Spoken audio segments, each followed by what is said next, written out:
We hit some new lows over the weekend with the MAGA gang desperately trying to characterize this kid who murdered Charlie Kirk as anything other than one of them and doing everything they can to score political points from it.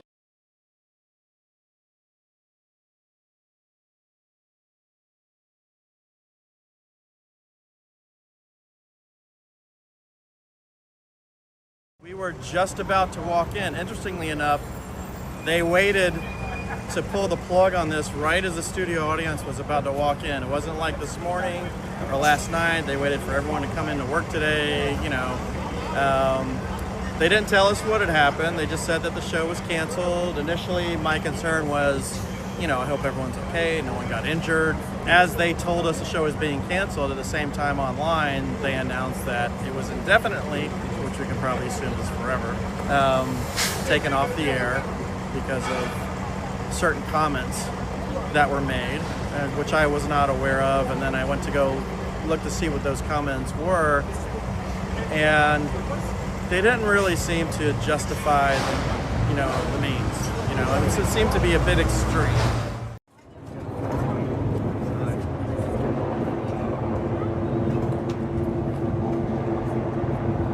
Now is the time to get together. Now is the time to find people that are just like you, who feel the same, and join with them and drag them along. Tomorrow, 4:30, right here. Be in protest, standing with Jimmy Kimmel. Jimmy Kimmel. Speak and go after anybody that is opposing them.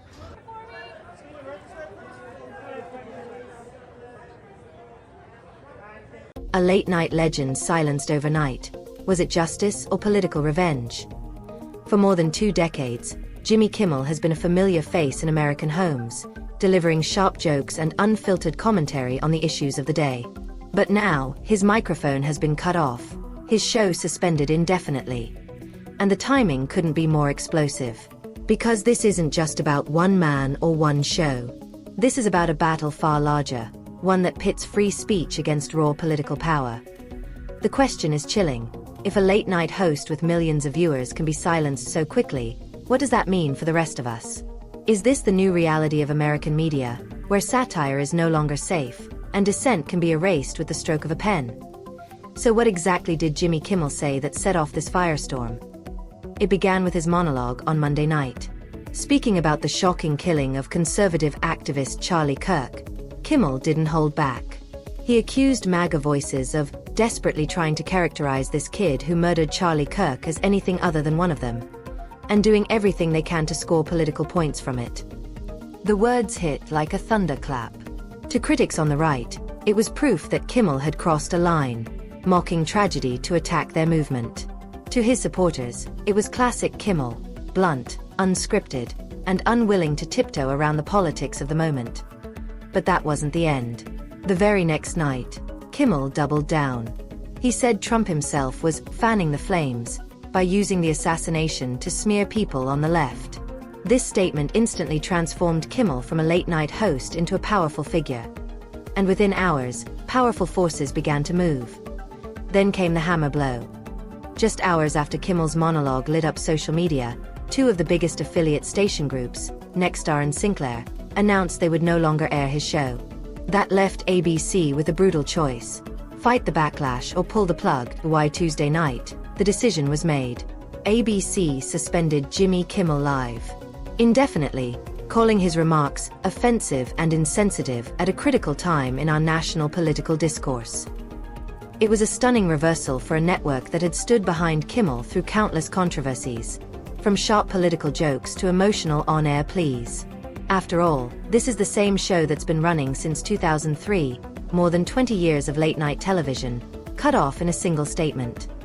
The message was clear.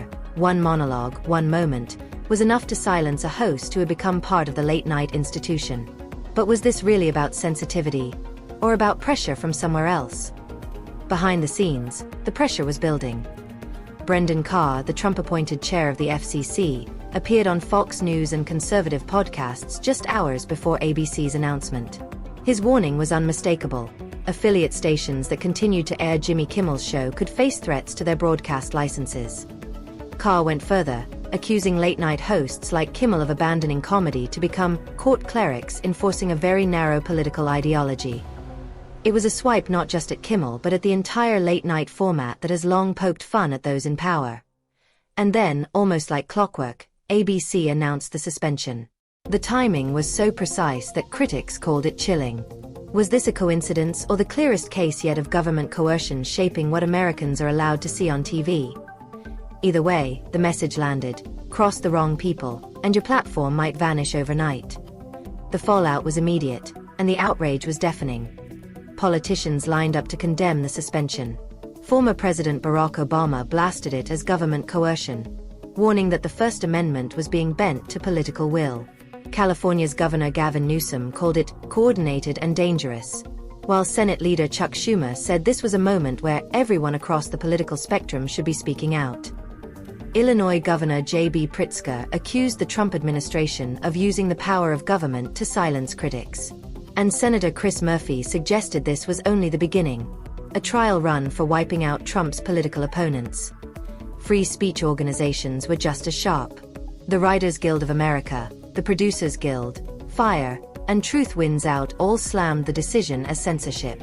They warned that when late-night comedy becomes a government target, no form of artistic expression is truly safe. Celebrities also rallied. Ben Stiller said flatly, "This isn't right." Wanda Sykes, with her trademark bite, declared that Trump may not have solved foreign crises, but he did end freedom of speech within his first year. Gene Smart called the move horrifying, while comedians Mike Birbiglia and Paul Scheer tore into the hypocrisy of punishing Kimmel while other, far more extreme voices remained untouched. And online, the backlash turned into a movement. Hashtags like #StandWithKimmel trended worldwide, transforming one man's suspension into a viral flashpoint over free speech, comedy, and political power. But while outrage grew louder, Trump himself was celebrating. His fury swelled across the country. One man was celebrating. Donald Trump wasted no time declaring victory. On Truth Social, he called the suspension of Jimmy Kimmel live. Great news for America, before mocking Kimmel's career outright. Never funny, Trump wrote, sneering that the host was talentless and should have been pulled years ago. But he didn't stop there. Trump immediately set his sights on NBC, urging them to cancel both Jimmy Fallon and Seth Meyers. To him, Kimmel's suspension wasn't the end of a fight, it was the start of a purge. The irony was hard to miss. For years, conservatives decried cancel culture as a threat to free speech. Now, Trump was flipping the script, using government allies and media pressure to silence his critics, while framing it as justice. Cancel culture, he boasted, but reversed. For supporters, it was proof Trump could deliver payback against Hollywood elites. For critics, it was confirmation that the White House was weaponizing its power against comedians. Either way, the message was clear: no one with a late-night microphone was safe. Jimmy Kimmel wasn't the first. Just weeks earlier, Stephen Colbert's Late Show was abruptly cancelled, officially blamed on budget cuts. But many in the industry whispered a different theory: that the most pointed critic of Donald Trump had been deliberately silenced. Now, with Kimmel suddenly pulled off the air, the whispers have grown louder. Two of late night's sharpest voices against Trump, gone within a month. Coincidence? Or a coordinated erasure? First Colbert, now Kimmel, critics ask. Are late-night critics of Trump being erased one by one? For decades, political satire has been a fixture of American democracy. Comedians turning laughter into a check on power. But if financial excuses and regulatory threats can quietly remove those voices, what's left of that tradition? The pattern is hard to ignore. What once looked like isolated business decisions now feels like a broader purge. And the question hanging over the industry is chilling. Who's next? What makes Kimmel's suspension truly alarming isn't just the loss of one late-night show. It's the precedent it sets. When government pressure starts influencing private media decisions, the line between state power and free expression begins to blur. And that's a line America has always sworn to protect. Already, the ripple effect has been staggering. In the wake of Charlie Kirk's killing, a wave of firings has spread far beyond Hollywood. Journalists let go, teachers suspended, and even NFL staff pushed out simply for their opinions. Critics warn this isn't accountability. It's intimidation. A new form of silencing where the message is clear: say the wrong thing, and you're done. Many are now comparing this climate to McCarthyism, a modern cancel crusade, where careers vanish under political pressure and fear replaces free debate. And if late-night legends, with millions of viewers and decades on the air, can be erased overnight, what chance does the average citizen have? So maybe this was never just about Jimmy Kimmel. Maybe it was about something bigger, about dissent itself.